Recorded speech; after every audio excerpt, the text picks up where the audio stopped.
when Carl first trained him, well, a lot of things. So one of the things that Carl told me when he first trained me, he said, you wrestle in a circle.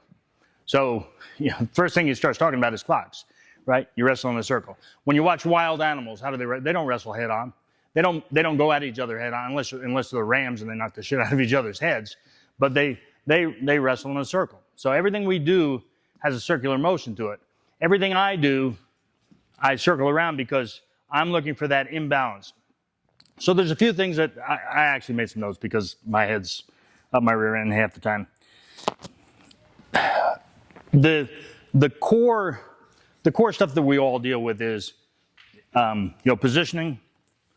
Sorry about that. Sorry about this, guys. Hang on a second. So the core stuff we all deal with is positioning, our leverage, our setup where we're at, and no matter where you are, up top, down on the bottom, it's all the same. And especially with the submission stuff, it's all biomechanics. There's no playing around with it. It's all based on science.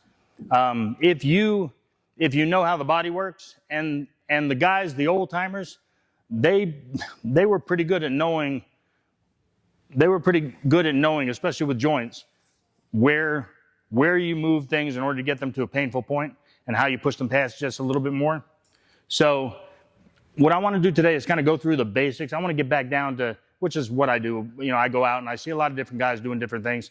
One of the things that Wade hit on that just, I get all warm and fuzzy inside is, especially on the ground, positioning so that you're giving your weight and stuff. So I'm going to go through some of that. I'm going to reinforce, if nothing else, but there's a couple new things. Let me get somebody for up top. I'm going to start up top though.